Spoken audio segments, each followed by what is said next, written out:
Reports are coming out now that the Chicago Cubs are potentially eyeing offering a contract to none other than former Cub Kyle Schwarber. We have to talk about it and then some. Let's go.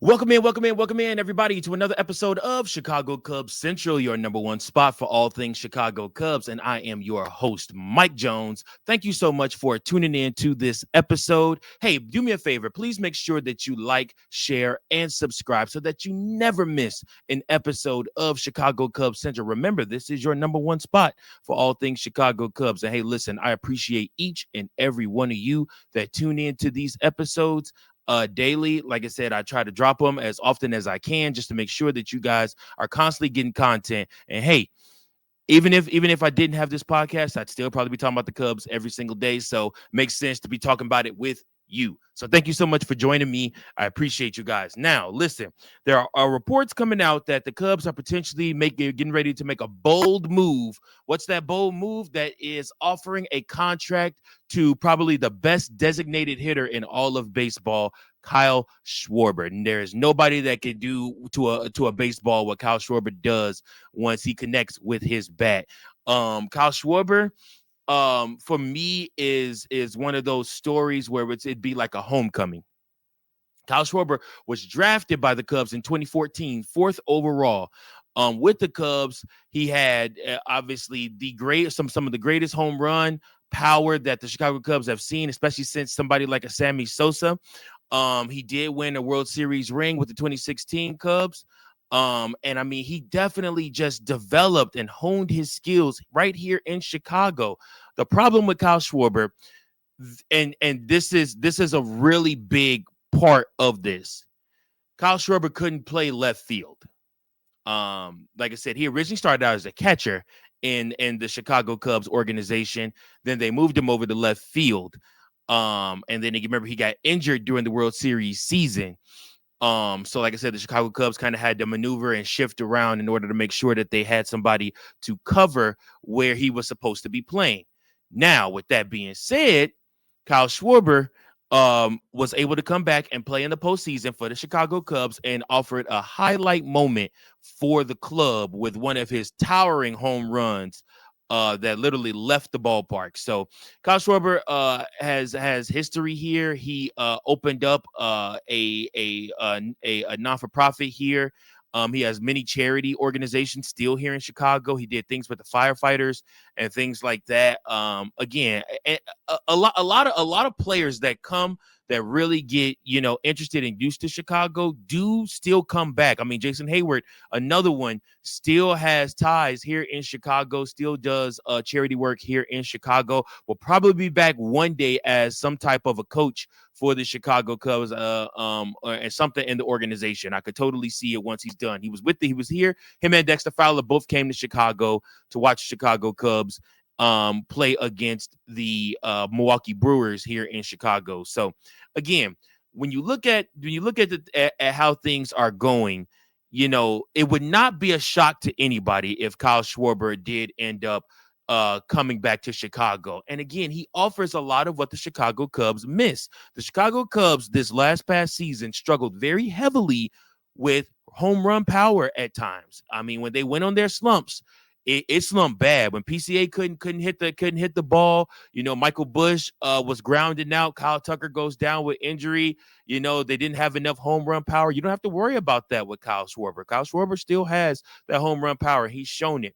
Not only has he shown that he has the power, but he also shows he has the ability in big moments.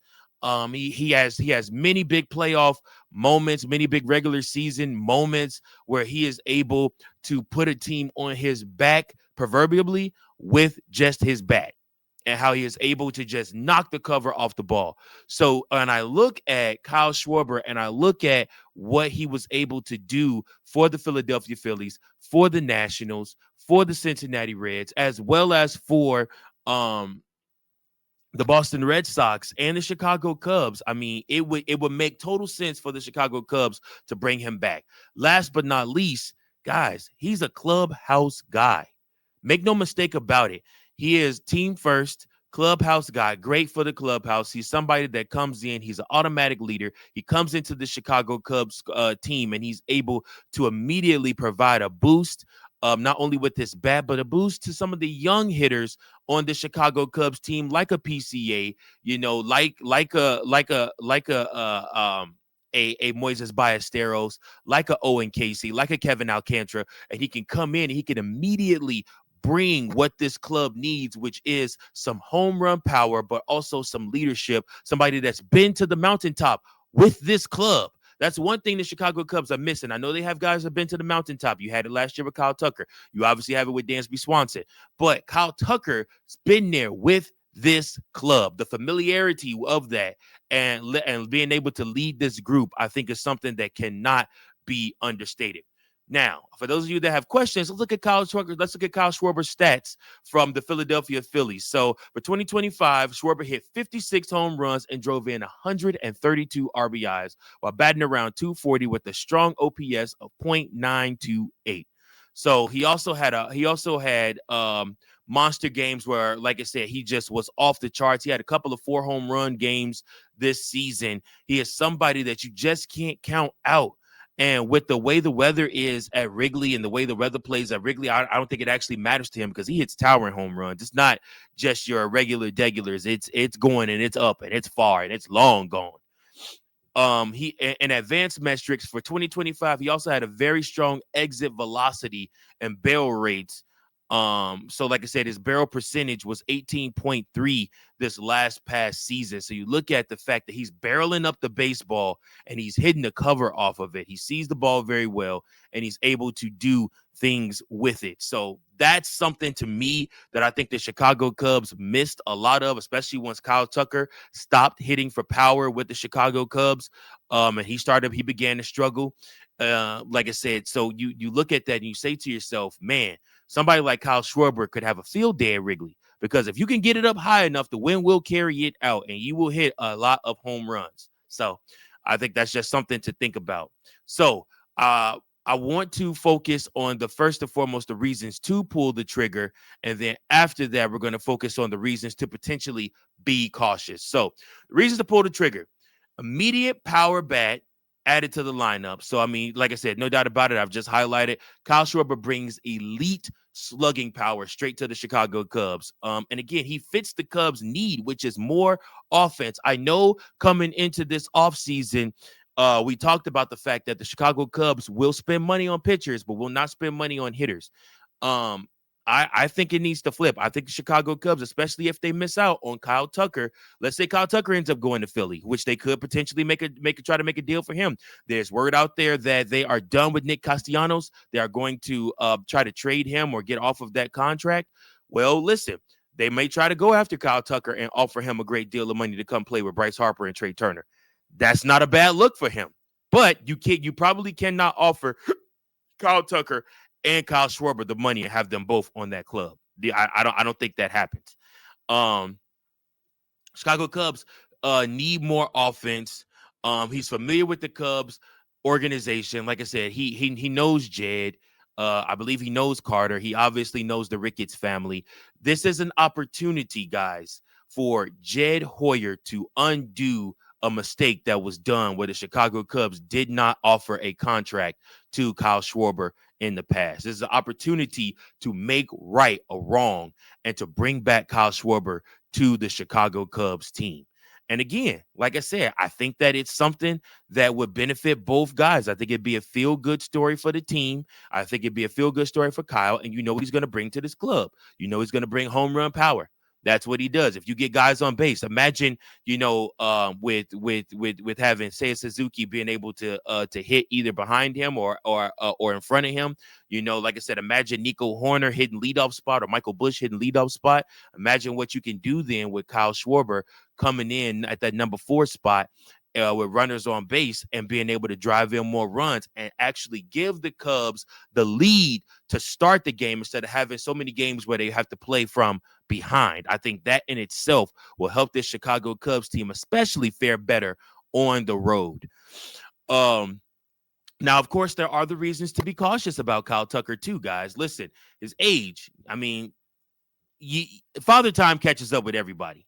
So, I mean, like I said, Kyle Schwarber's age is definitely something you want to think about. How many years of elite slugging would he have left? I'd say given 3 or 4, which I know the Chicago Cubs analytics team, which Craig Counsell is huge on analytics. I know that analytics team are going to look at that heavily. Again, like I said, he's a DH. He's a DH as well as a left field defensive player, but he does have limitations over there in left field. So the problem is, well, then, I mean, like I said, do you have him as DH? Do you try to put him at left field? I mean, I know you got Ian Happ, and Ian Happ has no trade clause. Would Ian Happ be willing to waive that no trade clause to be able to go to maybe someplace like Cincinnati or somewhere like that? So I don't know. And then you have to look at the cost. Like I said, the cost versus the long-term rebuild strategy. So the Chicago Cubs have guys in the farm system, such as Owen Casey, such as Kevin Alcantara, that they do want to get out there with PCA in the outfield eventually. That's coming. I mean, like I said, I in my eyesight, Owen Casey is closer to being ready for the main roster than Kevin Alcantara is. But eventually, Jed's going to want to have those 3 guys out there together to see what he has out there. So, I mean, could it be kind of a bench situation with the latter 2? Because, PCA is playing center field every day. That is your center field, hopefully, prayerfully, for the next 10 to 15 years, that it'll be PCA every single day. But we'll see what happens with that. But outside of that, like I said, you beg the question, though, if you bring back Kyle Schwarber, does it block the development of Owen Casey, of Kevin Alcantara? They've far exceeded what they can do in the AAA realm, like I said, which is why they were with the big league squad, getting called up to the big league squad to see what they can potentially bring to the team. However, Kyle Schwarber is a surefire thing at the home run spot. And in my eyes, I look at this as then you can give Moises Ballesteros another year. Remember, Moises Ballesteros is only 21 years old, guys. So, like I said, we don't need to rush him up to the majors. We don't need to rush up, Owen Casey to the majors. We don't need to rush up Kevin Alcantara to the majors. Like I said, these guys are young. PCA is young, too. They're all young. They're going to have their time. PCA is just a little bit more league ready than the other guys. So in my eyes, you're not costing anything by bringing in Kyle Schwarber and maybe signing him to a 5-year deal, giving him a decent wage, and like I said, and just seeing what he would do. I think it would be great. So for the interactive part of this, I do want to ask you guys, what would you be willing to offer Kyle Schwarber to come to the Chicago Cubs? I know Jed Hoyer is a very big fan of the 3-year deal, especially with the 3 years with some options in between, or 4 years with an option in between the middle of the 2. I guess what would be too much? And I do want to preface this by telling you guys that while I'm talking about Kyle Schwarber potentially coming to the Cubs, the Phillies have every intention, and they've made it known, they have every intention on re-signing Kyle Schwarber to the Philadelphia Phillies. They've made it known that they have every intention on re-signing him, offering him another contract. It's really going to be, does he want to go back to the Phillies, or does he want to go somewhere else? So, again, we'll just have to see what happens there. I mean, his time might have run out with the Phillies. Who knows? We'll have to see. But again, like I said, you have to look at this and you have to say to yourself, with signing Kyle Schwarber to, let's say, a 4-year deal for $150 million, then what do the Cubs have left on the books to be able to go at pitching? You have to remember the Chicago Cubs also are going to have a bunch of roster spots open on the 40-man roster. And you can't fill all those spots with AAA because you still got to field a competitive AAA team also. So some of those guys are going to start the season in AAA. I don't believe Matt Shaw will. I don't believe PCA will. Obviously, I think PCA is far, far beyond AAA. But Matt Shaw, like I said, I don't know. We'll just have to see. But I do believe Kevin Alcantara and Owen Casey probably start the season in the AAA. I mean, like I said, you got to field a competitive team there, and those 2 are 2 guys that can help Jackson Wiggins down there in the AAA level. So with that being said, and you got Moises Ballesteros down there also. So with that being said, you have to look and see, what else, how else will this impact free agency? What else will the Chicago Cubs do? If you get a deal from Kyle Schwarber, then do you feel better about letting Kyle Tucker walk? Because like I said, I'm telling you guys, I do not see a world where Kyle Tucker's back on this team next year. I just don't. But we'll see. We'll see. Like I said, and we will just have to figure out what's going on from there. So all in all, Kyle Schwarber does offer a big upside for the Chicago Cubs. However, it does also come with big questions: his age, how long he has left in his hitting prime, and then what do you do with him? And are you going to allow him to block the young guys from being able to see playing time? Do you guys want to go younger, or do you want to get more established? And I think that's been the big problem with the Chicago Cubs that we have to figure out. What are we doing? Are we going younger, or are we going to go more established? But hey, leave your comments below. Let me know you guys' thoughts. I appreciate you so much for tuning in to this episode. Once again, thank you all. Make sure that you like, share, subscribe, and leave a comment on your thoughts. Once again, go Cubs, go. Thank you for watching another episode of Chicago Cubs Central, the #1 spot for all Chicago Cubs content. Remember to like, share, subscribe for more Cubs content.